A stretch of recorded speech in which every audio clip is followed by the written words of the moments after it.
Hey everybody, it's Chris Walsh of The Verge. We're here taking a look at Sony's latest smartphones.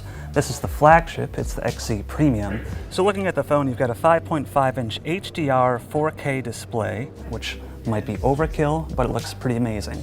Sony had kind of a downer year last year with smartphones. We weren't really blown away by what we saw, so they're hoping this model is going to help them bounce back.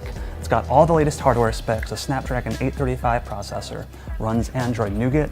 It's got a 19 megapixel camera with a feature that Sony calls Motion Eye that captures 2 seconds, so you're not going to miss any photo. If you've got a quick fleeting moment, you're going to capture that moment with this camera. That's the headline feature, really. It also records slow motion video at 960 frames a second in 720p, which looks pretty amazing.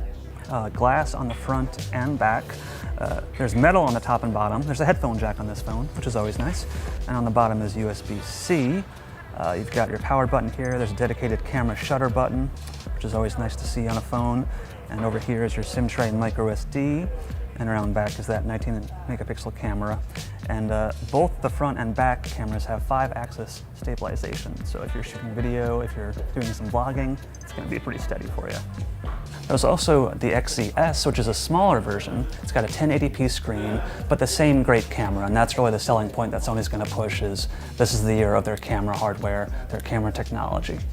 So this phone's got a 4K display, which seems kind of outrageous. I mean, I'm not sure if I can tell a difference versus the 2K displays on most other flagships right now.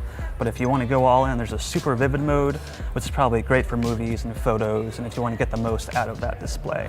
Hopefully it's not going to impact battery life that much, but that's something we're going to find out once we actually have one. So both of these phones are GSM models, so they should work on AT&T or T-Mobile here in the US when they come out. We don't know when that's going to be eventually, and we don't know pricing, but that stuff's going to follow in the future. So for more on Sony's latest phones here at Mobile World Congress, check out The Verge on YouTube. Cool. Should we actually get some shots of it covered in smudges though? Yeah. just to be real with people.